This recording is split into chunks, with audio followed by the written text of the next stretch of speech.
5. 놀이터에서. 서울로 이사 온 뒤로 어머니와 아버지는 말수가 줄었다. 특히 밖에서 있었던 기분 나쁜 일은 입 밖으로 내지 않았다. 워낙 괴롭고 힘든 일이 많았던 까닭일까? 두 분은 약속이라도 한 듯 속상한 일은 입에 담지 않았다. 어쩌면 기쁜 일을 이야기하기에도 밤 시간이 빠듯해서 그랬는지 모른다. 두 분의 영향 때문인지 나 역시 학교에 있었던 서글픈 일은 혼자서 소화시키는 버릇이 생겼다. 널따란 하늘에 둥둥 떠있는 구름을 보거나 밤하늘에 초롱초롱 빛나는 별들을 보면 누덕누덕 덕에 가진 서글픈 일들이 말끔히 씻겨나갔다. 때론 후두둑 나뭇잎을 때리는 빗방울과 곱게 핀 꽃들을 보아도 언제 그랬냐는 듯이 마음이 깨끗하게 씻겼다. 나는 고은이와 지영이 얘기는 입 밖으로 내지 않았다. 헌우가 놀이터에 놀러갔던 이야기는 더더욱 하지 않았다. 그 얘기를 하면 분명 어머니 이마에 주름살 고랑이 하나 더 파일 테니까. 헌우는 나와 달랐다. 피곤해져러 마른 잎처럼 부스스하게 바짝 여의어 있는 어머니 옆에 달라붙어 속상했던 일을 털어내기라도 하듯 칭얼댔다. 엄마, 그 자식 만나면 혼내줘. 그리고 걔네 엄마 만나면 눕부릅 두고 혼내줘야 돼. 응? 응? 꼭 약속해. 어머니는 마지못해 웃으며 새끼손가락을 걸었다. 헌우는 그제야 안심이 되는 듯 이불 속으로 쏙 들어가 깊은 잠에 콜콜 빠져들었다. 학교에 가기 전 나는 헌우를 붙들고 다짐을 했다. 헌우야, 오늘은 아파트 놀이터에 가지 마. 약속! 오늘은 토요일이니까 누나가 집에 빨리 올 거야. 집에 빨리 와서 헌우 데리고 뒷동산에도 가서 실컷 놀아줄게. 헌우가 고개를 끄덕이긴 했지만 마음은 이미 놀이터에 가 있는지 눈동자가 아파트 쪽으로 대르륵 돌고 있었다. 누나, 놀이터 잠깐만 들여다봐도 안 돼? 오늘은 안 싸울게. 안 돼!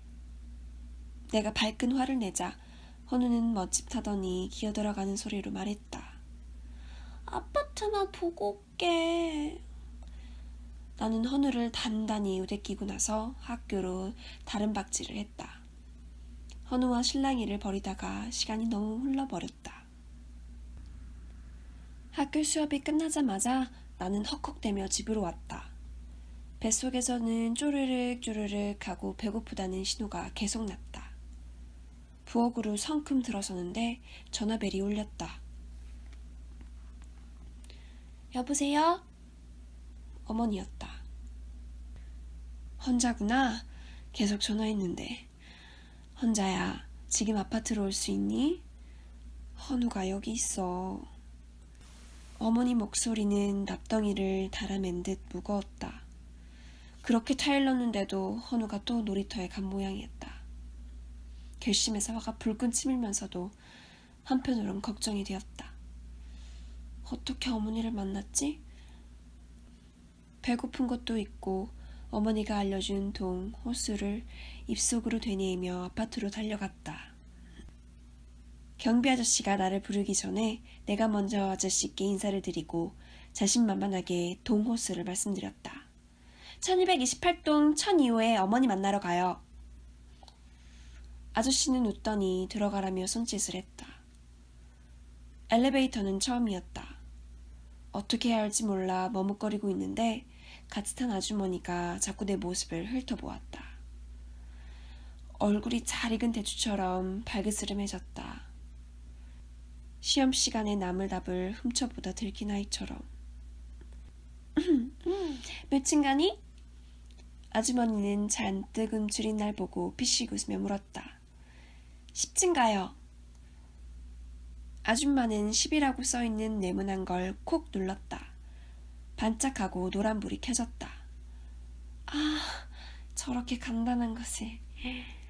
촌스러운 내 모습에 피식 웃음이 새어나왔다. 8층에서 아주머니가 내리자 나는 11을 살짝 눌러보았다.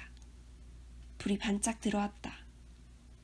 새로운 것을 하나 배웠을 때 느끼는 흐뭇함이 가슴에 그들먹했다. 어머니는 지쳐 보였다. 헌우는 나를 보자 폴짝폴짝 뛰며 좋아했다. 누나, 이 집 좋지? 응, 우리도 이 집에서 살았으면 좋겠지. 헌우는 한꺼번에 많은 말을 쏟아냈다. 나는 아파트 실내를 찬찬히 둘러보았다. 좋았다. 넓은 거실 창으로 폭포처럼 쏟아져 들어오는 따스한 햇살이 가장 좋았다. 창문 앞에는 흔들 의자가 놓여 있었다. 저곳에 앉아 햇빛을 담뿍 받으며 책을 읽으면 참 좋겠다고 생각했다. 그때 어머니의 바쁜 목소리가 내 생각을 깨웠다. 헌자야, 헌우 데리고 어서 집에 가. 싫어, 안 가. 나 엄마 옆에 있을래.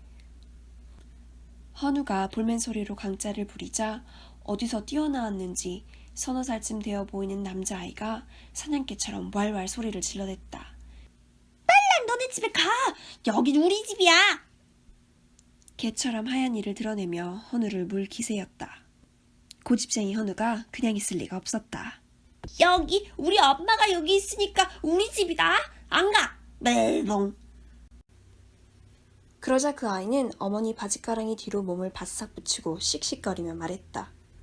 이 아줌만 우리 큰엄마다. 빨리 가. 순간 헌우 얼굴이 시뻘개졌다. 그러더니 눈 깜짝할 사이에 꼬마 아이 얼굴을 주먹으로 냅다 후려갈겼다. 어머니는 화난 얼굴로 헌우를 떼밀었다. 그러자 헌우가 마룻바닥에 털썩 주저앉아 울음보를 터뜨렸다. 두 아이의 울음소리가 사이렌 소리처럼 웽웽거렸다. 어머니는 헌우를 놔두고 꼬마 아이를 추슬러 업고 달랬다. 그러자 헌우가 더 서럽게 울기 시작했다. 그 순간 불덩이처럼 벌건 화가 치밀어 오르면서 어머니에게 이렇게 소리치고 싶었다. 어머니, 누가 더 소중해요? 그 애하고 헌우 중에서요. 하지만 이 소리는 내 마음속에서만 웅웅대다 물속으로 가라앉는 돌멩이처럼 내려앉았다. 가자, 헌우야. 나는 잉잉대며 흐느끼는 헌우를 일으켜 세웠다. 어머니가 나직이 말씀하셨다.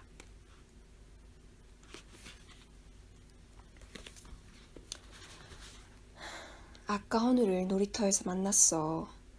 이 아이 데리고 놀이터에 놀러 갔는데 누가 엄마하고 부르기에 봤더니 헌우였어. 얼마나 반가웠던지 강아지처럼 날뛰더라. 잘 달래서 집으로 보내려고 했는데 도통 말을 듣지 않고 부득부득 때를 쓰잖아. 그러더니 다짜고짜 누를 부릅뜨고 이 아이를 획 밀치지 뭐니? 셈이 났던 모양이야. 어머니는 잠깐 말을 그치셨다. 꼬마는 어머니 등에다 머리를 비비며 잠투정을 하고 있었다. 어머니는 흘러내린 꼬마의 엉덩이를 바싹 올리며 말을 이으셨다. 헌자야, 엄마는 지금 일하는 중이야. 오늘 해그름역까지 엄마 책임을 다해야 하잖아. 그런데 헌우가 엄마 말귀를 알아들 리 없고 자꾸 때를 써서 할 수 없이 너에게 전화를 걸었단다. 어머니는 바깥을 바라보며 가을비처럼 쓸쓸한 목소리로 말씀하셨다. 어머니 눈을 똑바로 쳐다볼 수가 없었다. 어머니와 눈이 마주쳤다면 난 그 자리에서 울어버렸을 거다. 난 헌우를 달래어 바깥으로 나왔다. 놀이터에서 잠깐 놀고 간다는 약속을 하고. 헌우는 다람쥐처럼 쪼르르 놀이터로 달려갔다. 배가 쓰려왔다. 이럴 줄 알았다면 어머니한테 배고프다는 소리라도 할 거라는 생각이 들기도 했지만 안 하길 잘한 것 같았다. 남의 것에 털끝만큼도 손에 안 대는 어머니 성격을 잘 알고 있기에. 누나, 나 밀어줘! 헌우는 자신만만했다. 내가 옆에 있는 게 큰 힘이 된 모양이었다. 나는 헌우가 탄 그네를 힘껏 밀어주었다. 앙글앙글 웃는 헌우를 보자 배고픔도 잊었다. 그네에 맏을 들인 헌우는 좀처럼 그네에서 내려올 생각을 안 했다. 너! 꼬마 또 왔구나! 갑자기 경비 아저씨가 씩씩대며 우리에게 다가오면서 소리를 버럭 질렀다. 옆에는 팔짱 낀 젊은 아주머니가 가늘게 눈을 칙 뜨고 있었다. 아저씨, 산동네 아이들 제발 못 오게 하세요. 애들이 어찌나 사나운지 아파트 아이들이 걔네들만 보면 벌벌 기잖아요? 저 꼬마한테 우리 집 아이 손가락 물리는 거 보셨지요? 아주머니 목소리는 카랑카랑했다. 이 젊은 아주머니가 경비 아저씨를 데리고 온 모양이었다. 나는 얼른 헌우팔을 잡았다.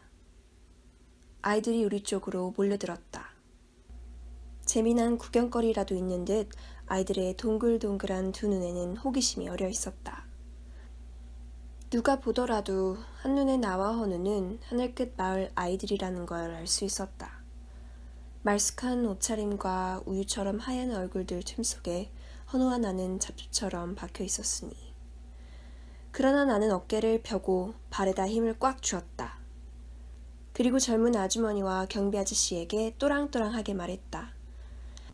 아주머니, 여기는 어린이 놀이터예요. 어린이 놀이터에 어린이가 와서 노는 게 잘못이라고 생각하지 않아요. 그러자 젊은 아주머니와 경비 아저씨는 말문이 막힌 모양이었다. 아주머니 말씀대로 저희는 산동네 아이들이에요. 저희 집은 산자락에 있어요. 제가 보니까 아파트 사람들이 저희 집 위에 있는 약수터에 올라가 물을 받아가더라고요. 하지만 우린 한 번도 아주머니처럼 아파트 사람들 보고 그곳에 오지 말라고 한 적이 없어요. 말을 마치고 나자 오스스 몸에 한기가 도는 듯 추웠다. 어머니가 보고 싶었다. 어머니가 이 광경을 보고 내 곁에 와 계셨다면 난 어머니한테 안겨 엉엉 울었을 거다. 그러나 어머니는 오지 않았다. 나는 어머니가 계시는 아파트를 원망스러운 눈으로 바라보고 또 바라보았다. 젊은 아주머니 얼굴은 곧 소나기가 쏟아질 하늘처럼 시금벌떡하더니 입술까지 파르르 떨리며 새치름해졌다.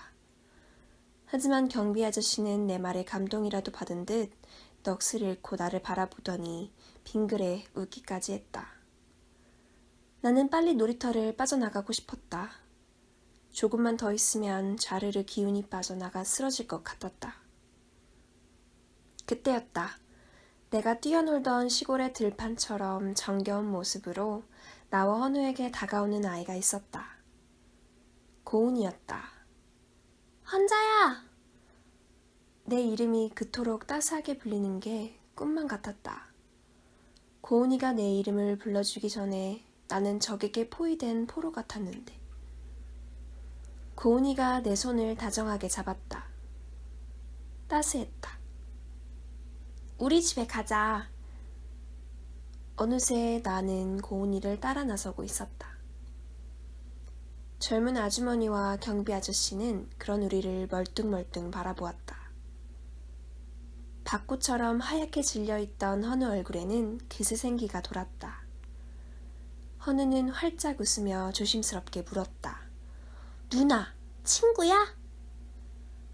고은이가 나 대신 살갑게 웃어주었다. 고은이는 집에 들어서기까지 아무 말도 하지 않았다.